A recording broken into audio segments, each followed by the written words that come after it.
Hello, good morning. Good morning po. Ayun, sige. So, 38 na tayo dito sa call. Bali, meron pang 4, na hindi nakaka-join dito. So, pa-inform na lang ako dun sa apat na mag-start na tayo. And siguro mag-start tayo ng 9:20. Okay? So, wait lang tayo ng another 1 minute pa.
Ayan. So, 9:20 na and ayun.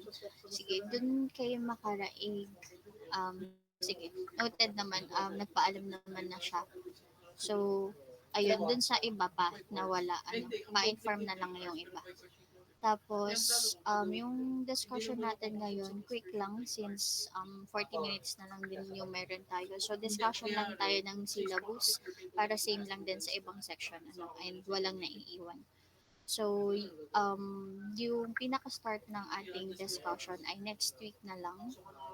Um, as in, discussion lang tayo ng syllabus para at least aware kayo kung ano yung magiging rules natin sa klase and kung ano yung mga mangyayari for 18 weeks. Ano po?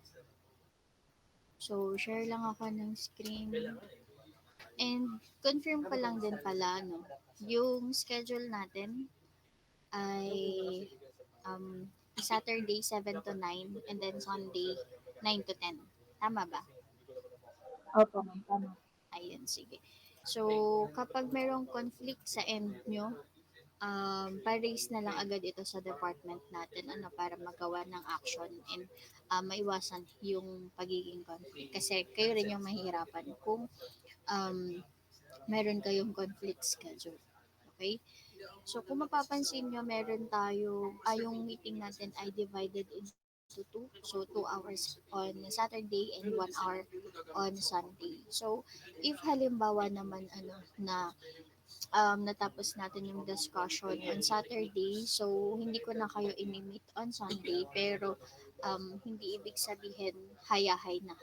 Ibig sabihin, yung 1 hour na yun is gagamitin nyo to review again yung topic na na-discuss natin if kailangan nyo pa ng another time para ma-absorb yung topic. And kung meron man tayong activity, so asynchronous na lang din yun. Or pwede rin naman na advanced reading for the next topic na i-discuss natin. Okay? Pero if halimbawa naman na hindi pala kaya ng 2 hours yung ating topic na naka-schedule for that week. So, imi-meet ko din kayo ng Sunday. Okay, inform ko na lang kayo kung magkakaroon tayo ng another meeting. So, palaging yung representative nyo, yung i-inform ko about doon. Okay, or pwede rin naman sa GC natin. Okay? So, um, related to group chat, so if meron kayong mga concerns, clarifications, or questions, pa-raise na lang sa GC natin. Wag na yung individual message. Kasi, lalo na kung hindi naman siya something personal. Para if in case na same lang naman yung question ng halos lahat, ay doon na lang sa GC para aware ang lahat. Okay? Pero kung halimbawa something personal na hindi pwedeng i-announce sa buong klase, so yun, doon nyo na lang ako i-message ng bukod. Okay? Pero kung ang tanong nyo lang naman is magkaklase po ba tayo or anong oras po tayo mag-start ng klase or anything na related to our subject, sa GC na lang. Okay? So, for this syllabus, so meron tayong mission vision and I hope familiar na kayo or at least nabasa nyo na to. Ano. So, ito namang mission vision is hindi lang dito nakastate sa ating syllabus but also meron tayong poster din or um, naka-post dito sa ating university. Ano, ang alam ko sa Shapa meron naman dito sa second building. Second floor, sorry. Okay? So, no need na to discuss. Then, for the course title, we have Fundamentals of Deformable Bodies. Okay? So, pakinig naman or clear naman yung audio ko sa end. Yes po. Opo, ma'am. Nakikinig naman. Ayun, sige, sige. Ayun, medyo maingay lang dito sa, pero ayun, inform nyo na lang ako kapag medyo mahina ha. Ayan. So, fundamentals of deformable bodies. Meron ba kayong idea or any concept na tingin nyo mapag-uusapan natin or mapagdidiskussan dito sa subject? Wala. Okay, sige. Okay lang naman kung wala pa. Ano. So, yung deformable bodies natin is mapag-uusapan natin yung mga forces, different kinds of forces, and their corresponding stresses and strains. Ano. So, ibig sabihin, kung meron dito mga forces, expect nyo na since yung prerequisite ng subject na to is statics, so lahat ng knowledge nyo na nag-gain from statics is gagamitin natin dito sa ating deformable bodies. Okay, so 'di ba, diniscuss din sa inyo yung mga forces or yung paggamit ng equations of equilibrium. Ayun. So, magagamit pa rin natin siya hanggang dito sa subject natin. Okay, so yung course code natin is Engineering 410 and this course is under the category of Basic Engineering Sciences. So, this first semester, ang fiscal year natin is 2023 to 2024. Ano, so i-update ko pa to. Then meron tayong 3 hours lecture. And yung schedule nga natin is 2 hours on Saturday, 1 hour on Sunday. Okay? Then I will be your instructor for this course. I am Engineer Dayan B. Bahyanin and a registered mechanical engineer. Okay? So for the course rationale and description, so as mentioned, this course covers the fundamentals concept of stresses and strains. So dito pag i-discuss natin yung different kinds or types ng stresses. Okay, so we have axial stress, shearing stress, bearing, torsion, and fractural stress. Also, the stress-strain relationship. Okay, so for the criteria for assessment, we have three. 25% for the problem set, 50% for the major examination, and 25% for the quizzes. So, yung problem set natin, meron tayong dalawa. So, binibigay natin tong problem set week before the major examination. Okay? Then, for the major examination, we have two also, midterm and finals. Okay? And scheduled siya week 9 and week 17. Okay? And departmentalized. Okay? Then, for the quizzes, we have two. Um, before midterm, so after siguro ng discussion natin ng chapters 1 to 2, or at least nakapag-discuss tayo ng 1 to 2 chapters. Okay, then after nun, quiz tayo to assess if naintindihan nyo ba talaga yung topic natin. Okay? So, dito, kung mapapansin nyo, since ang total nito is 100%, dun sa 25%, pwede nyo na siyang i-sure, or pwede nyo na siyang i-save na complete kung pagbubutihan nyo lang yung problem set nyo. Okay? So, kasi di ba yung problem set naman natin is take home or hindi naman for ilang hours lang siya um, gagawin, kundi buong 1 week, yung ibibigay sa inyo na pagitan before the due date. Okay, so ibig sabihin kailangan niya siyang kung ako yung student ha, ang gagawin ko parang i-make sure ko na mape-perfect ko yung 25% kasi ang laking tulong din nun para maangat yung grades nyo. Kasi masasave nyo na agad yung 25% kung ang pinaka minimum goal nyo is maka 75%. Kasi konti na lang, parang ilang percent na lang sa quiz, ilang percent na lang sa major examination. Okay?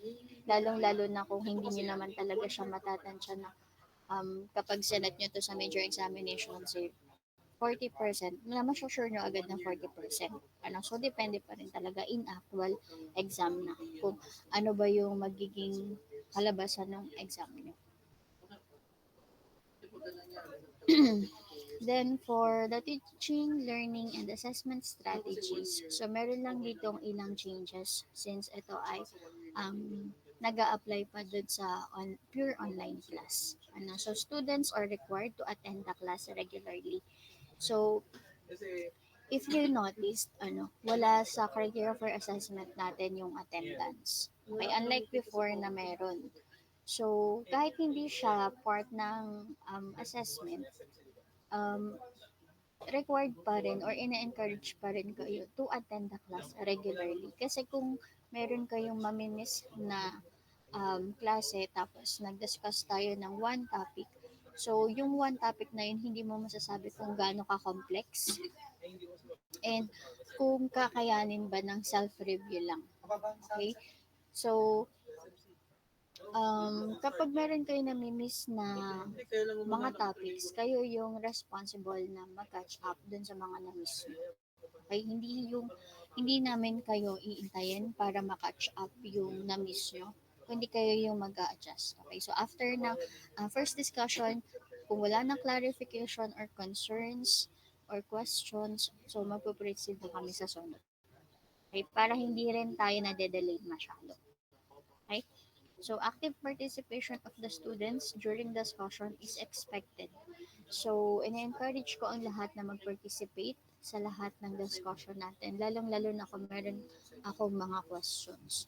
Hindi yung parang nagtanong ako tapos walang sumasagot talaga. Kahit alam naman yung sagot dun sa tanong. So, huwag kayong mahihiya or um, mananahimik lang.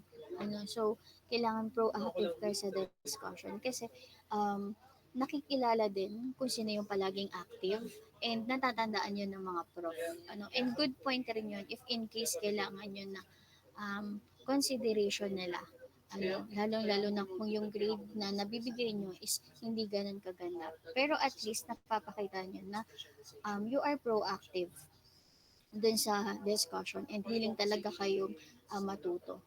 Okay, yun nga lang dumadating sa time na parang pagdating ng exam, medyo tumatabingi or sumesema lang. Ibig sabihin, mayroong kinakabahan, kaya medyo nag-aalanganin yung exam. Okay? So, students are encouraged to prepare as they will be assessed through the discussions too. So, yun nga, meron din mga instances na may pinasasagutan sa board or may pinasasagutan problem. Okay? So, kailangan nakikinig kayo and 100% yung focus nyo dun sa dinadiscuss natin para if merong pasasagutan sa inyo is kaya nyo namang sagutan. Meron kasing mga student na parang kakasabi mo lang naman kung ano yung dapat gawin pero kapag tinatanong na sila yun, nabablanko na ulit. Hindi mo alam kung nakikinig ba siya or hindi. Kahit kakasabi mo lang naman ang gagawin. Okay? So, students must engage with the course materials, reading books, and other assigned advanced reading. So, yung mga modules natin ay i-upload ko siya dito sa ating Google Classroom. Okay? So, choice nyo na yun kung ipiprint nyo or i-rewrite. No, wala namang problema. Basta, meron kayong hard copy kapag face to face tayo. Kasi doon kayo magre-rely doon sa mga topics natin. So, bawal yung nagsa-cellphone. Okay? Kahit pa sabihin natin na ginagamit niyo yung phone for the materials na in-upload ko.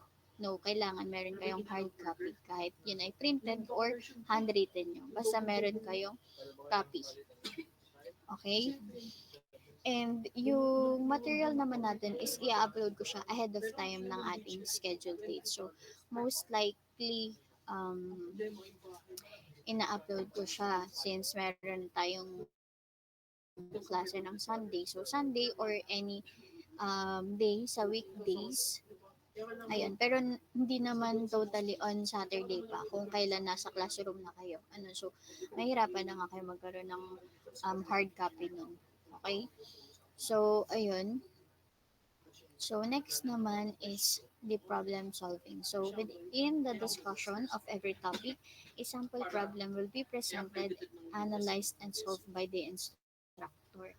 So, after natin ma-discuss yung pinaka-concept ng topic natin, meron tayo palagi mga sample problems to support yung ating naging concept para mas nagigets nyo kung paano isolve yung mga problems. Okay? So afterwards, the students will be given another problem or sets of sample problems which will be analyzed and solved in the class applying the principles discussed.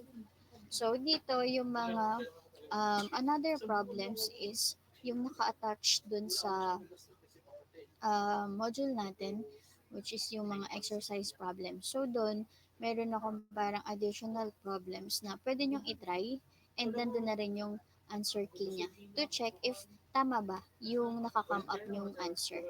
Para ma-assess nyo rin yung sarili mo na, okay, so nag-come up na ako dito, ibig sabihin tama naman yung nagawa kong solution. Kapag hindi, so parang doon mo ma-double check na, okay, meron siguro akong na-miss, meron akong maling na input sa calcute, tapos i-check mo, and then the next time, alam mo na kung ano yung gagawin. Okay? And aside from exercise problems, meron ding mga sample problems na hindi ko na dinidiscuss sa sobrang dami na ng sample problems. And kumbaga, same way lang din naman talaga yung dun sa mga unang naging sample problem. Okay? Parang for you to analyze na lang ulit yung iba pang sample problems na related lang din naman dun sa na-discuss na natin.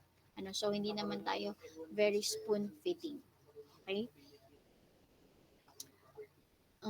Students may be chosen to solve some of the problems which will also serve as an assessment of the students' learning. So sometimes, sa klase natin, kapag yung sample problem natin, pinasasagutan din natin sa students based din sa understanding niya.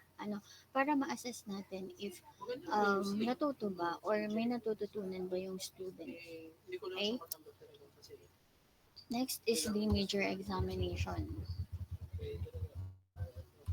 So there will be two major examination to be conducted face-to-face. Kasi 'di ba hybrid na naman tayo and pina-practice na rin ulit natin na yung mga major examinations or other assessment is kinokonduct natin face-to-face para maiwasan natin yung mga um, hindi magagandang behavior na ginagawa ng mga students like cheating. Okay? And para talaga ma-assess nyo rin yung sarili nyo if naintindihan nyo ba yung yung problem or yung topic natin. Okay?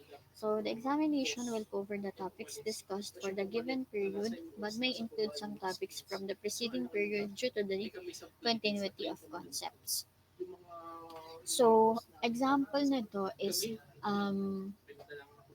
halimbawa, finalist na, after na midterm, meron tayong diniscuss na chapters 5, 6, and 7. Then, pagdating ng final exam, possible pa rin na meron tayong ma-include na ways na related to chapters 1 to 4 na diniscuss na natin ng midterm. Kasi continuous lang naman yung concept nun to chapter 5 to 7. And mapapansin nyo rin naman yun sa discussions natin. Okay? So, ayun. Then, ayan. So, since face-to-face na nga, so wala na tong part na to, make sure lang natin na during major examination, nandun na tayo sa scheduled date and place ahead of time. So example, 9 to 11 yung exam nyo. So dapat by 8:45 nasa room na kayo and prepared na lahat. So naka-organize na yung mga chairs, nakatago na lahat ng mga gamit na hindi gagamitin, nailabas na lahat ng gamit na gagamitin. Okay, hindi yung pagdating ng 9 or pagdating pa ng prof, saka pa mag-aayos ng chairs, saka pa ilalabas yung mga kailangan. Ayan. So, hindi dapat ganun. Kasi yung nakaschedule natin sa atin is oras na siya ng pag-take ng exam. So, ibig sabihin, test paper na lang yung iniintay nyo, then magte-take na kayo ng exam. Okay? Kasi kapag, halimbawa, sa 9 o'clock pa talaga kayo mag-aayos ng mga chairs and so on and so forth, maapektuhan yung pag-take ng exam. So, meaning to say, sayang naman yung time na sana ina-allot nyo pa sa pagsosolve ng problems. Okay, kasi alam ko, meron talagang ibang students na maaga nagpapasa. Not sure if tapos na nila or talagang wala nang mapiga. Pero meron din namang students na talagang kinukulang sa time. Ano? So, ayun, make sure lang natin na um, lahat ay nakaset na before yung scheduled exam natin para hindi rin na bubugnot yung mga prof na strict sa time kasi um, merong mga prof na 9 o'clock na gusto nilang mamigay na ng papers pero dahil sa setup na meron pa kayo currently is nade-delay so ang tendency nun mas lalong nade-delay yung pag-take ng exam and umiikli yung time na dapat ay nagte-take na kayo ng exam. Okay? Ayan, yun naman ay mga reminders lang pagdating ng major exam. Okay, kasi minsan ang nagiging behavior na ng mga students, saka pa lang talaga mag-aayusan kapag nandyan na yung prof. So, yung mga chairs talagang magkakatabi pa, mayroon pa dong kumpulang-kumpulan. Yan, na-experience ko talaga yan and na-observe ko. So, ang nangyayari, ang nagsasuffer kayo rin, hindi naman yung prof. Kasi kami, strict kami na, okay, by 11 a.m. ipasa nyo na yun, make me sure na. Ano? Kasi mayroon pang another schedule na kasunod. Okay?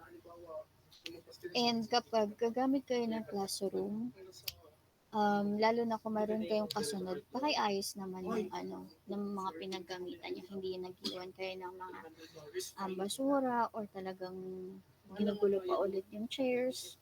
Respect na lang din. Okay? For the quizzes, so as mentioned, meron tayong 2 quizzes to be conducted face-to-face din. And ito naman ay announced. So, ibig sabihin, meron kayong time to prepare and review for the quiz. Okay, so just like dun sa ating major exam. Okay? And same lang din kung ano yung mga na-discuss natin, yun lang din naman yung magiging coverage niya. Hindi naman ako gumagawa ng quiz na parang out of the box or yung hindi natin na-discuss. Okay?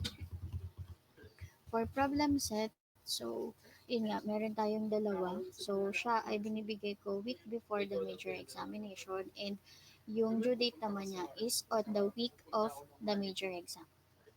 Okay, so ibig sabihin meron kayong um, 1 week na allotted para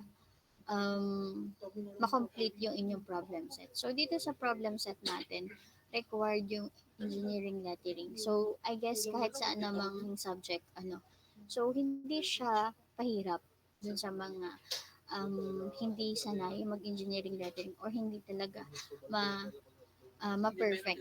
So ito ay ginagawa lang din practice. Kasi the more na nagsusulat kayo in engineering lettering, ma-adapt na yun na ma-adapt ng kamay nyo. So ibig sabihin masasanay na. And yun ay for your own sake din, lalong-lalo na kapag nakagraduate na kayo. So hindi naman tayo mga doktor na tumatanggap lang ng kung ano na lang yung handwritten or kung sino lang yung pwedeng umintindi. Okay? So, tayo yung mga engineers. So, dapat yung um, handwrite natin ay naiintindihan ng lahat ng nagbabasa. Okay? Kahit sino makabasa. Okay? And the problem set is given a week before major exam, hindi para mahirapan kayo, kundi it serves as a review. So, kung halimbawang nasasagutan nyo yung mga problem set na yun, possible na if merong same problem or same way ng problem is at least alam nyo na kasi nga na-inform na kayo or na-practice nyo na siya before the major exam. Okay? So, i-take nyo siya as a review, hindi bilang pahirap lang. Okay? So, hindi naman yan ibibigay sa inyo ng walang purpose. Okay? Tapos, huwag kayo yung parang bas na lang magko-comply sa lahat ng mga requirements. So, kailangan talagang pinag-e-effortan.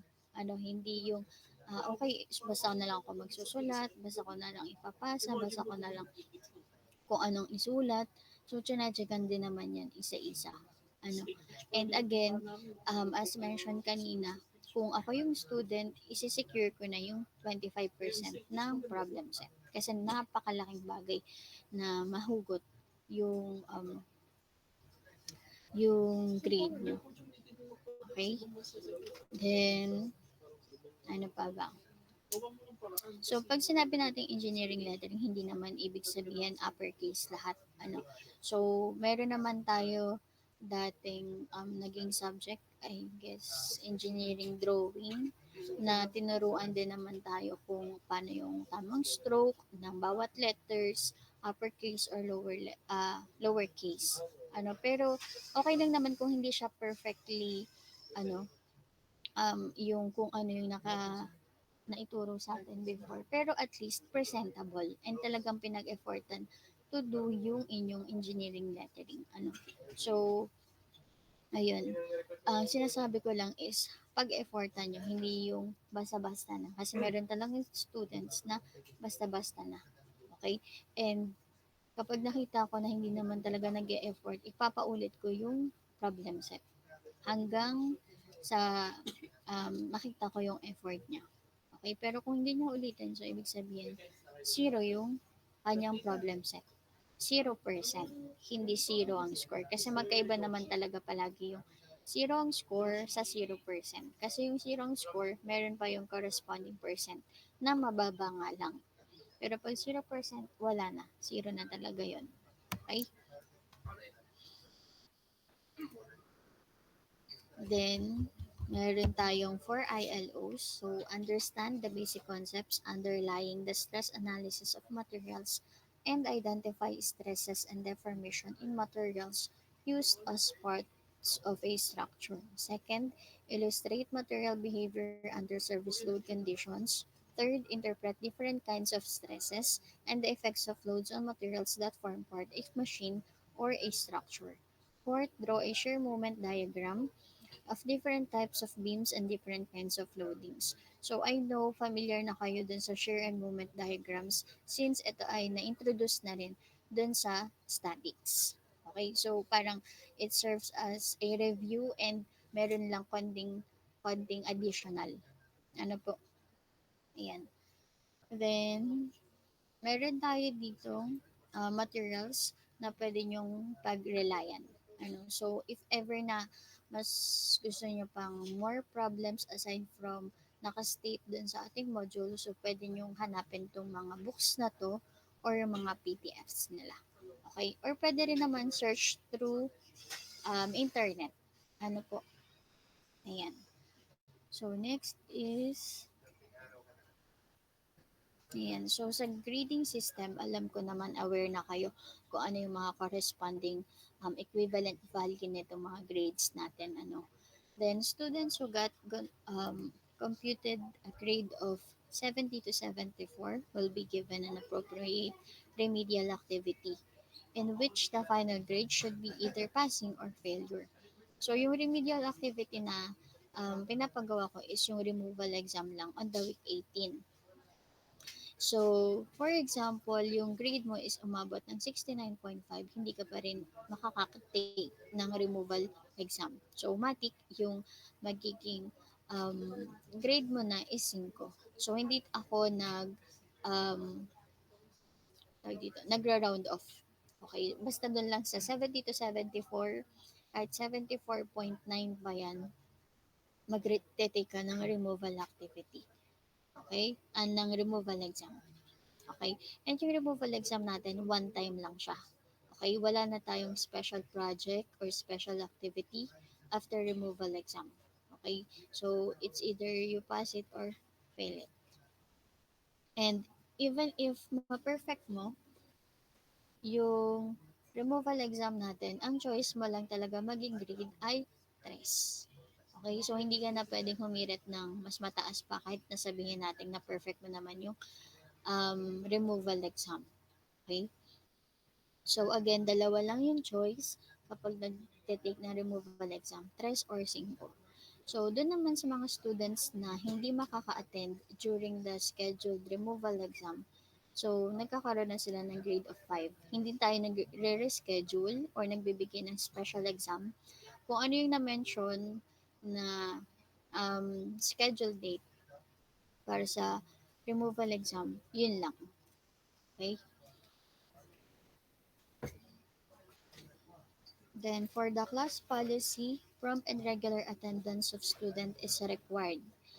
Total unexcused absences shall not exceed 10% of the maximum number of hours required per course per semester. So, hindi ibig sabihin na meron tayong allowable unexcused absences is ina-encourage na kayo na mag-absent ng mag-absent. So, as mentioned, kayo yung mahihirapan if meron kayong um, mamimiss na mga klase, lalo na kung complex yung topic na dinidiscuss during that day. So, as much as possible, if hindi naman urgent, hindi naman emergency, hindi naman um, sobrang kailangan umabsent, wag na pong umabsent. Kung konting sakit ng ulo, then kaya namang i-take lang ng gamot, pahinga ng konti, um, i- ipasok na natin agad. Ano, so, pero kung tipong hindi makalakad, hindi makapunta ng school, hindi hindi talaga din makaka-focus during class. So, yun, pwede namang mag-absent. Make sure lang na i-inform din si class representative or ako dun sa GC natin. Para aware din. Hindi yung parang hinahanap pa kayo dun sa klase natin. Okay? Then, for the next, missed examination. So, students who fail to take the exam during the scheduled date can be given a special exam provided that he or she has a valid reason. So, dun sa mga nakaka-miss ng examination, example, meron kasi akong um, na-experience ako na nagpaalam si student na, bawa, may lumabas na scheduled exam, departmentalized. Ngayon, nagpaalam si student na, ma'am, meron na po kasi akong na-plot na lakad during this day. Nga ngayon ko lang po nalaman yung schedule ng exam. Pwede po ba ako mag-take some other day? Ganyan. So, minsan kapag halimbawa mga hindi naman ganun kaimportanteng lakad, um, nasa inyo kung alin yung ipa-priority nyo. Kung yung lakad nyo muna ba or gala or anything na nakaschedule during that day or yung pag-take ng exam. Kasi yung pagbibigay ng special exam ay binibigay lang dun sa mga may valid reason. So, ang example nun is about health reason. So, kapag about health reason, kailangan nyo pa mag-provide ng proof. So, kailangan mag-provide kayo ng medical certificate signed by the attending physician or doctor. Pero kung hindi naman health reason, so make sure lang na talagang valid siya para mabigyan kayo ng special exam. Again, special exam. So, ibig sabihin, iba pa siya dun sa exam na binigay na during the scheduled date. So, ibig sabihin, magagawa pa rin si prof ng another set of exam. Okay? Then, kung ma-assess ni prof na, okay, hindi naman pala gano'n ka or ka-valid yung reason para i-miss mo yung exam, so hindi ka niya bibigyan ng exam. Meaning to say, 0% na yung isang exam mo. So, since yung major exam natin is tig 25%, so 25% na agad yung mawawala sa inyo. Meaning, para maipasa yung subject natin, kailangan yung natitirang mga assessment, ma-perfect mo. Kasi, corresponding na yun sa 75%. Sorry. Okay? Ayun. Yun lang naman sa examination. Kailangan nyo din timbangin kahit na meron kahit nauna pang nakaplat yung lakad nyo before dun sa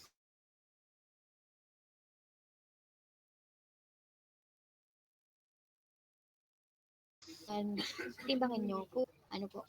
And take note na yung midterm exam naman natin is nakaplat siya on week 9. So, tingnan nyo na lang sa calendar kung alin ba yung week 9 doon.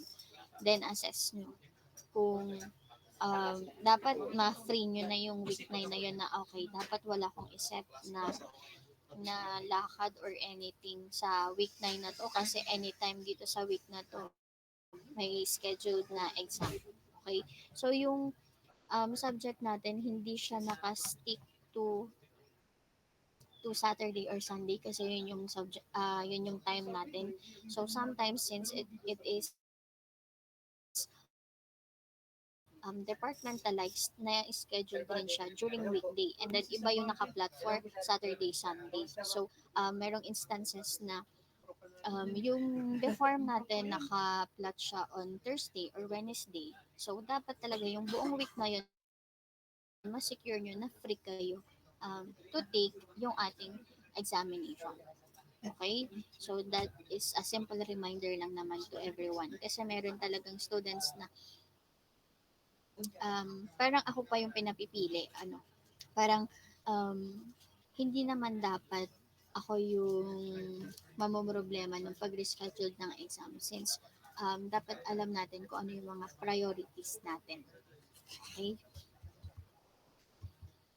Then, next is the academic dishonesty.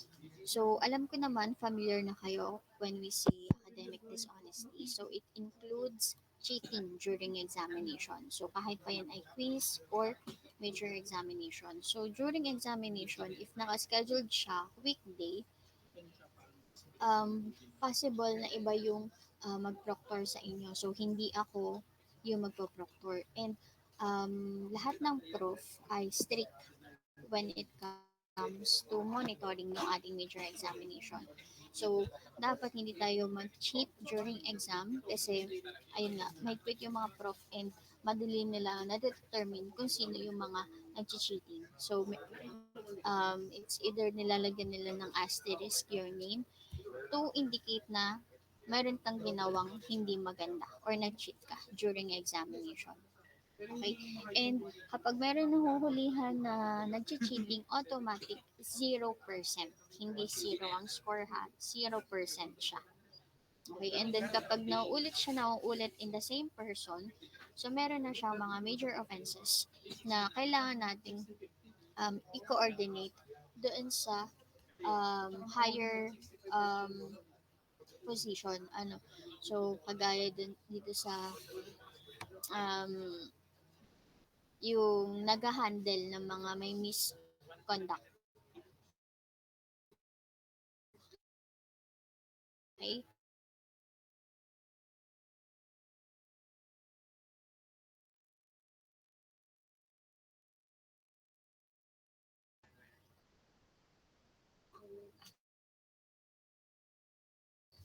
To introduce, wala pong internet.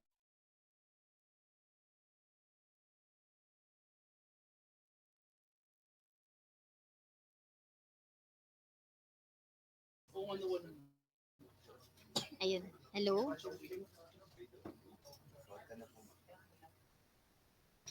Connection.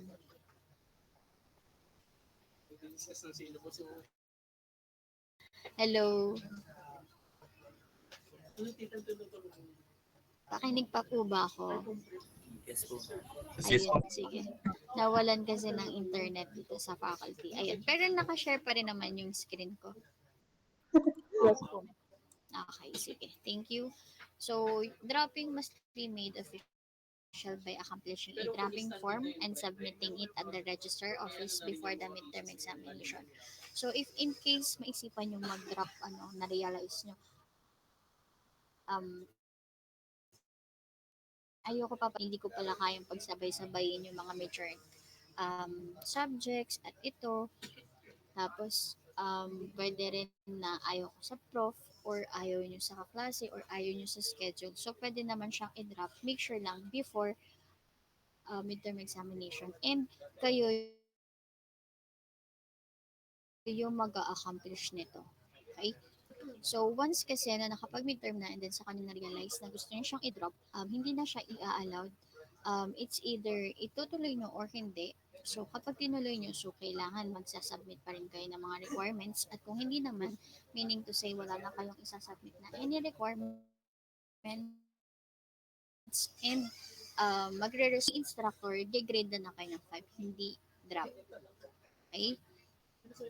Parang, siguro kung magda-drop kayo, parang inform nyo lang, ma'am, magda-drop na po ako, hindi na po pwede. Okay lang po sa akin na gradean nyo na ako ng 5. Para naman, aware ako at hindi ko na kayo hinahanap na, nasan si ganto, wala siyang ganto, walang ganto, ganto, ganto. Okay? Ayun. So, kailangan i-coordinate nyo rin naman sa prof para hindi naghahanapan ng students. Okay? Ayan, ayan lang naman. And then, ito yung ating course syllabus. Course calendar, sorry. So, dito nakaplat na yung per week natin, kung ano yung mga topics na i-discuss, ano yung gagawin natin for this week, and so on. So, for week 1, dapat orientation and introduction tayo. But, since I wasn't able to meet you last time, so yun yung ginawa na lang natin ngayon. Discussion of syllabus. Sorry,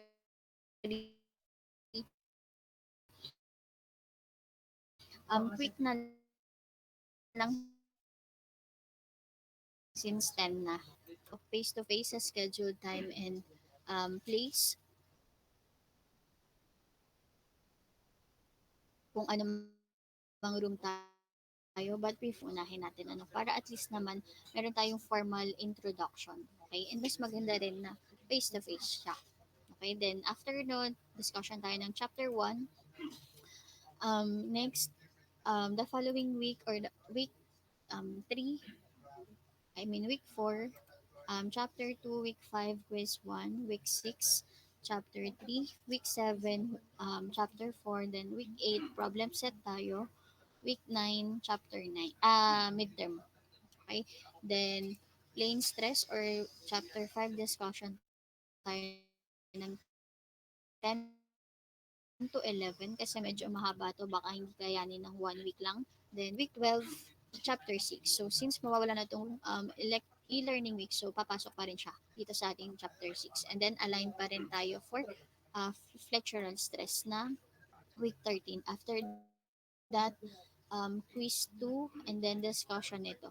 Pero if hindi na natin, sa tansya ko, hindi na tayo aabot nito, so ma-adjust yung ating quiz 2. Okay, so possible week 11 or 13 or 12, ganyan. And then, kailangan natin ma-secure yung week 16, problem set 2, week 17, final exam, and then removal exam week 18. So, I hope na hindi na tayo umabot dito sa part na to and hanggang dito lang tayo sa final exam.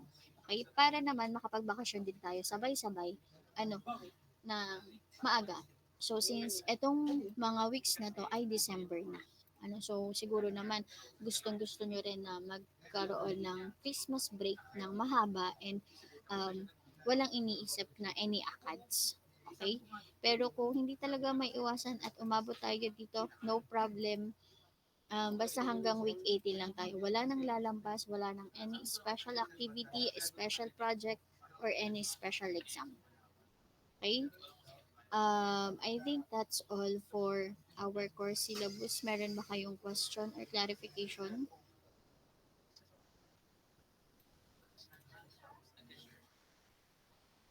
Wala pa naman po. Wala pa naman po. Okay, sige. Thank you. So, I guess yun lang for today. Then, see you next week. I hope lahat tayo, um, ay complete attendance next week. Ano. So, yun lang. Thank you and God bless. Ay, ma'am. Thank you po.